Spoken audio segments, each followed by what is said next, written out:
Hello, today for this special edition, I'm joined with Samir Suleymanov. Samir Suleymanov is a chairman of Foundation Join the Planet. He's a chairman of the World Bank. He has like 21-year experience, and he's also investor. Samir, how are you doing? Before we start? Very well. I wanted to understand the core values and mission statement of this new foundation, which is called Join the Planet. Yes, it's a very special project we recently launched, actually. So it will basically support individuals and communities in developing and implementing sustainable solutions, like how to, support the project that will improve the community livelihoods in general, and will focus on areas which have otherwise hard time reaching, for example, such assistance from the existing global initiatives, and it will do so by providing financial assistance or technical assistance or support. But down the road, also we could actually invest into developing such solutions. You mentioned that you will do so by collective work, but it's not very easy. So what will be your steps towards it? I know that you have a big background where you were working for sustainability and for creating more green environment, but what will be your steps taken towards this initiative? Well, if you think of the climate challenge in general, of course, it's a very wide topic, and it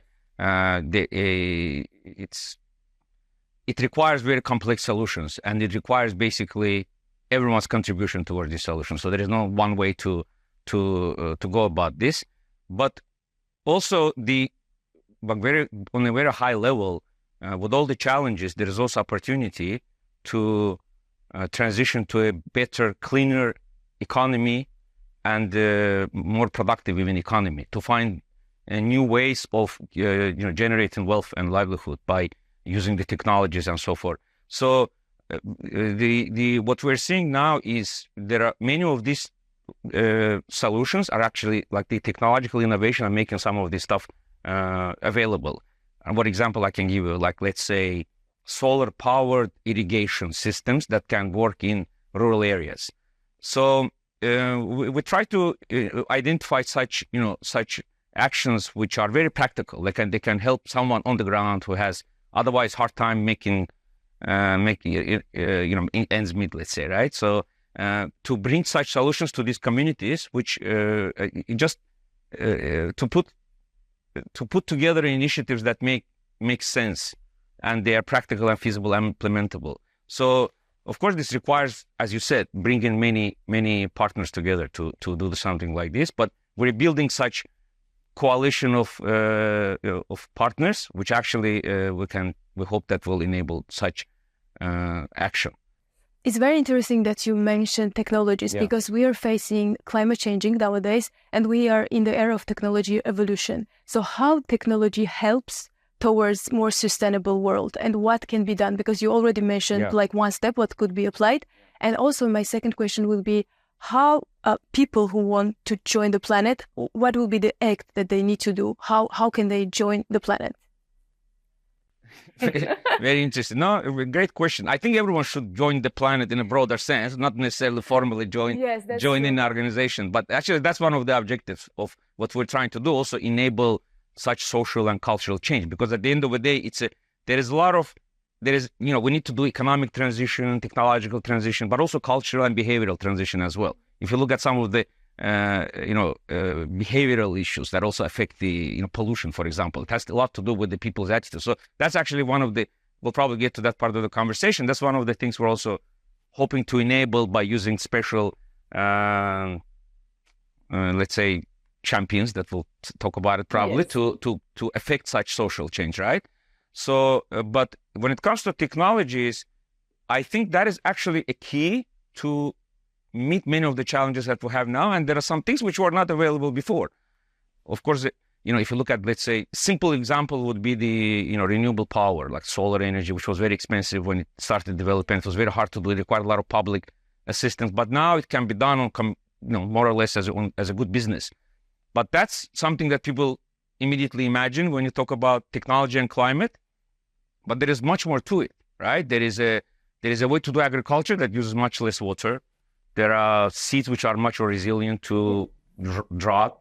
There is a way to capture pollution, emissions, and just emit less. There are new materials being prepared, like bioplastics, for example, that can replace plastic. So a lot of things, there are a lot of innovation that has gone into this, and many of these solutions are actually available. Like, they exist, they have been piloted or tested. The trick is, how do you get them into mainstream economy or again, to the lives of normal communities? Because they're very far. Where do you think is the innovation? In certain places in the world. Where do you think those things are needed the most? In those places too, but also in remote communities, in global south.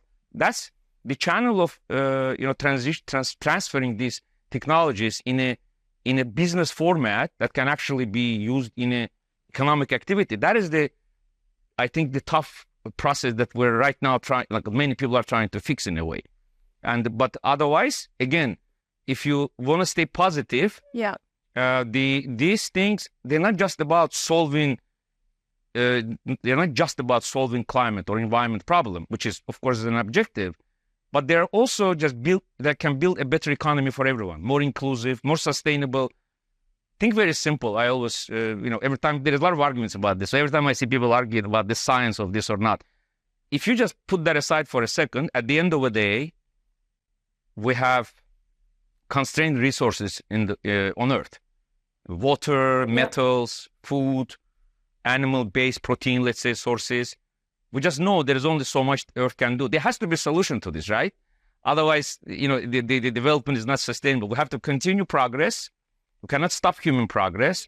By the way, there is a human progress in the North, and again, Global South has a way to go on this. We have to continue economic progress, human progress, but with much more limited resources. So how do you?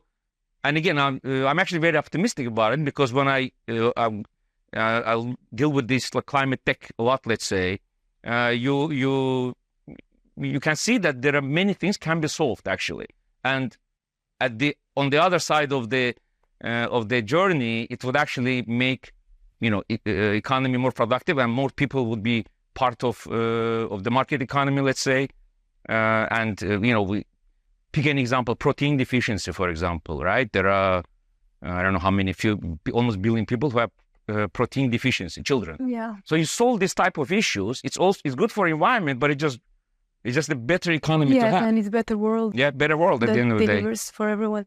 You mentioned climate tech. Yeah. This is a very interesting topic, because nowadays we're still, all of us, struggling because we're facing climate change, and there are statistics which are very unhappy, because yearly 8 million of plastic waste goes to the oceans and rivers. Billion, probably. Probably, yes, but it's the latest statistic that I saw by National Geographic, and they were speaking about millions. But yes, probably it's billions. And people, they multiply, and it goes worse and worse. And new generation that are born, they're already facing climate changing, because for our generation, it was the warning that there will be a climate change. But nowadays, everyone. I think you're still in new generation for me, but it's okay. Everyone is. Yes, we're the generation who is facing climate change. And I want to deep dive in the theme of tech climates and why these solutions are not applied yet. Yeah. What is the main difficulty that it's not applied yet? So I actually remember something that where the last generation, where the first generation who can still do something about this problem. It's an interesting way to look at it. How can the tech? That is actually probably one of the most let's say challenging transitions we have to go through. If you think if you know what technologies are there, but the current business models are not fit with to work with those technologies, right? There are, corporations work certain way, the market relations work certain way. The process for new technology to penetrate an existing economic systems or relations between agents is very hard. I actually think we will need new champions, to be honest, who are becoming I'm not going to name name, but like imagine, a large corporation which is focusing on specific technologies. And I think we're going to start seeing them emerge right now, because probably it's too hard to change that is there. Plastic is a very good example. Yes, I don't remember the figure, but there is like 8 trillion or something bottles out there in the ocean, right? So remember, it says in 2050 there will be more plastic than fish in the ocean. Yeah, and the ecosystem will be. Yeah, it sounds very dramatic, of course. Yeah, it sounds very dramatic. So first we have to get that plastic somehow out, because it's not going to go anywhere. Doesn't degrade, unfortunately. So this is one of the things that we're doing. But then, you have to also phase out at least the single-use practice and plastic. And there is a lot of actions, as you can see on this. There are regulatory now steps that to stop production of the plastic bags, the plates and cups and so forth. So the regulation is moving on that front. In Europe, there is a lot happening on that. There is also amazing number. You can right now go to, in Europe at least, to grocery stores, and you can find biodegradable cups and plates, which are actually feel very good to use. They're made from sugar waste, but agricultural waste, let's say. So they are there, but they're premium product because they're more expensive to make than the other alternatives. So, and which is like a vicious circle. Yeah, exactly, it is. So as much as everyone speaks about being, pro-climate, when it comes to price differentiation, then people choose more affordable version. They have to choose, exactly. Even if they want to be sustainable, they cannot. Exactly. For many people, it's a issue. So many of these things have to go through price curves. Yes. And reach some economies of scale to bring the cost of production down. But there is a way to bridge these situations. Governments step in to bridge this transition when it's let's say more sustainable material or a business is cannot be yet scaled up commercially. Yes. So there are ways to bridge it. There's a lot of action on this front, again, by governments, philanthropies, and so forth. But eventually that would be the case. But this is exactly what answers your own question. For that to happen, we need a collective. I think we need a new global corporation that just does bioplastic, for example. Probably it's happening already. We just don't know. But that would bring the scale and the distribution and the a lot of to basically more to a table. Affordable and more sustainable. Yeah. It's a game. I don't want to become too, but like the way you make bioplastic is, for example, you have to make these little granules that you it's the same process, by the way, to blow a plastic bottle when you use the fossil-based little granules, like little balls, or let's say ag waste-based. So you can actually adapt the existing, the way that people know how to make plastic products. But to make these inputs, you need large investments, and you need to go again through this transition before you reach economies of scale. You spoke about champions, yes. And you also spoke about global influence. And I know that Join the Planet ambassador is Argentinian legend, Lionel Messi, that everyone knows. He's a living legend. So tell us more about him and why you chose him and how he decided to do partnership with Join the Planet. Okay, I need to think, what do I say, what do I not say? But first of all, I mean, me and my whole family is where I have 2 boys and a girl, but 3 of them, for them is like the biggest authority probably. Talk about the social influence. And I have, by the way, children in all 3 generations, so they have age differences. But absolute legend, and absolutely, Messi is a complete phenomenon, as everyone would agree. So I think I don't want to, judge all the considerations he had, went through when he decided to join us. But if you think he has a great attachment to where he's from, Rosario in Argentina, everyone knows. I mean, he goes there, spends a lot of time there actually still, and his grandmother and the whole thing. And I think some of these aspirations actually that went into his calculation to support such an action, I think probably relate from just looking at where he's from, hometown. Right? So how he was growing up, and then how's the environment now, and you can see some of this pollution out there. And then there were forest fires in Rosario at some point. So it's and also the river Parana is one of the most polluted rivers. Yes. Exactly. So these things are not. That's a tricky thing with climate. I mean, they're all local. You can see it, but everyone needs to take action. Like you cannot just clean one place and exactly right. So there is a trick about that. But I think where he's from and his upbringing and his affinity to his background, that's probably was part of the calculation.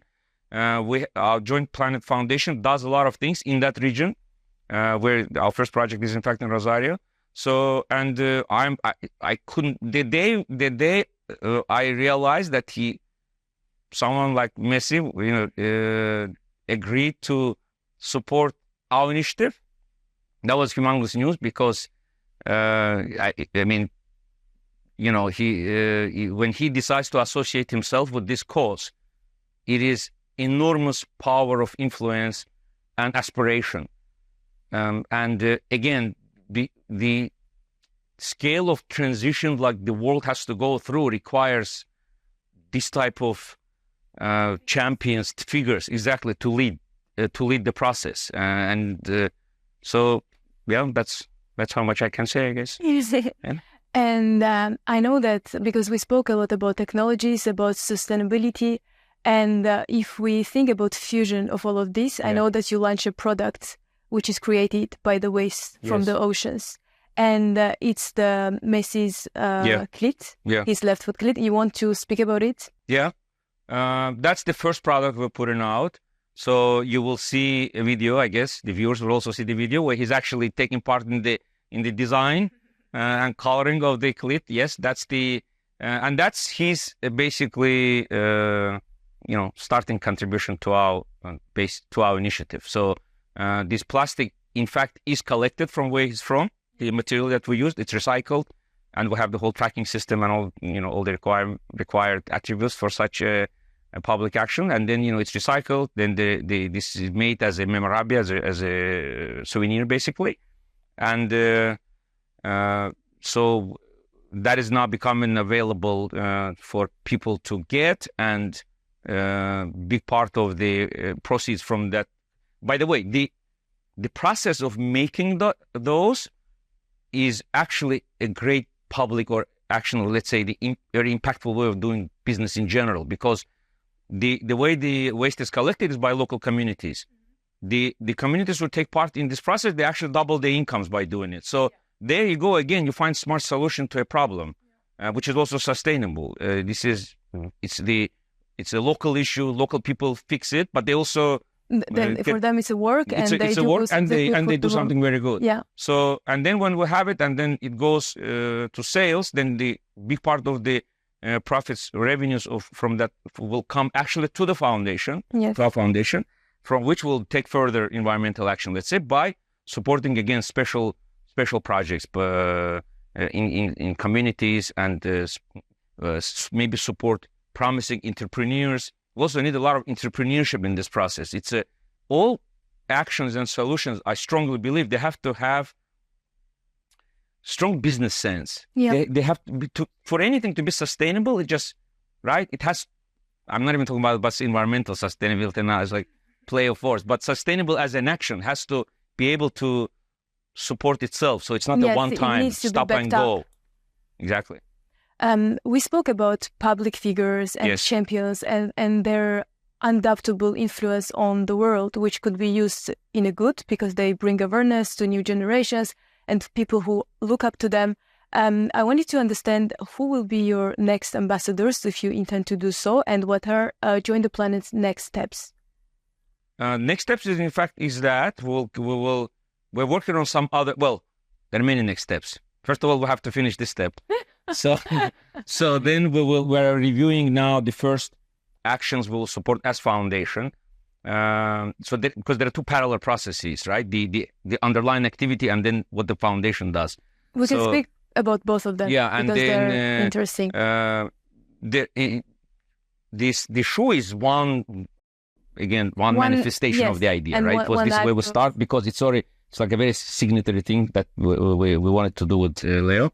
And we're looking into some other ideas like that. And by the way, there are other people also trying to do this type of activities, which are great, more the merrier. We need, for example, there are initiatives where recycled plastic is used to produce synthetic materials for sports clothing, for example. It's the same idea, really. So again, it's done as a good business, right? A sustainable activity. So we're looking into some other projects of that nature, some other products maybe that can be supported. What's the essence of such partnership between global champions, influencers, let's say, of that scale? I mean, to me, Messi is like top of the scale, but still. So we're trying to capture the inspiration they give to young people, especially, and channel that inspiration into an action, right? We're trying to build that relations, basically. So there will be projects. We will bring other influencers, of course. We're going to probably focus a little more on sports figures. I think it's just natural kind of next step, but I would rather not say names until we announce I was someone. About to ask if it's not a secret to give us some hints, maybe. Yeah, but we're also trying to be, honestly, I mean, we all agreed, all the organization and everyone's take part. We need to also be selective. So it's not just about finding celebrities. Exactly. Right? There is and I have children of different ages. I can't say that, all the let's say, messaging you get from celebrities is necessarily inducing a positive behavior. So, but there are enough people who are doing the good thing and they're doing great job. So we'll try to involve as many as we can. So, you come with a very big background because you worked in this sphere. You understand a lot. You became chairman of Join the Planet. What does this project give to you? What it means to you? And why it's special for you? Wow. I actually, it's not the, I've been in the charity or foundation activity. So I do some other, I'm chairman of some other board, does different things. I am just, to be honest, the way I would say, I'm actually very grateful. I'm in the position that people think that my, experience and my standing actually, is a good match to do something like this. I'm really grateful that I'm in that position because I don't, I can't think of many other, short of playing football as Messi, probably, which, or as, others. I guess this is one of the, it's a gift from, to be able to do so. It's the best thing if you can give back to community. I don't want to say cliches, but it's honestly, the feeling that you're playing an active role in a big process, which is necessary. Again, to me, it's the way I look at this whole, where the world is right now. It's at the inflection points, and we have to transition. We have to get to some new model in many fields, not just I don't mean just in plastics. It's like we are out of the time. It's not a joke. Exactly. It's real. The numbers are here. So, it's happening. Exactly. So you have the sense that it's happening. It has to happen faster. Yeah. And it's a blessing to be able to be part, play a role in this. So it's very interesting actually to try to solve this type of set precedents for this type of action. People who will look at this interview and who are like fighters and who want to do good for the climate. Of course, it all happens with our home, where we don't waste the water, we don't waste the light. But how can they join this initiative? What will be the steps that they can take toward joining the planet? I guess go sign up for, check out the website. Everything will be there. The way they will join, I think once we start rolling out projects specifically, I think there will be a lot of good opportunities to actually participate in some of these things, some of the actions that we'll put forward. Will be open. I mean, this is a very, kind of open arrangement, and it depends on where you are and what you do. So if you if there are viewers who are actually considering such projects, we would love to hear from them, because we're literally, not coming with preconceived ideas. Anything that fits in this, in the initiative, like in the way we try to do things, that would be great to hear from everyone. Any sustainable livelihoods projects or initiatives or community actions, we'll be going through as the program grows. We'll do, I hope, a lot of community-based work. So we'll be actually soliciting and collecting such proposals, like projects from again, businesses or small businesses or communities, right, from around the world, actually. So Rosario is the first one. So absolutely, we would like, we need that level of engagement. In fact, as I said in the beginning, we want to reach out, as many people as possible who have great ideas and active and want to do things, but not necessarily have a partner to go about this. That's someone that can help them. So I hope that we become one of them at least. And if you look in the future, in 10 years' time, where you would want to see Join the Planet? Would want to have I think we would be good to establish a strong network of this type of influencers who share our objective and values on this, would join the planet this way, right? And that's very important. And I hope that we become a voice, in fact, in this, let's say, in the climate transition conversation, a voice in many forums, in fact, in global discussions, or in representing, let's say, global South. So I hope that we establish ourselves as not just contribute by the project specific actions that we do, but we become part of the global discussion. Yes, like an ambassador of exactly. sustainability. Yeah. And my last question for you will be, what is the main lesson that you learned from all your experiences? In life, in general? In life, in sustainability, you choose. I see. Main lesson is to be positive, honestly, because then you can find constructive conversations and ways to solve issues, and everything is solvable.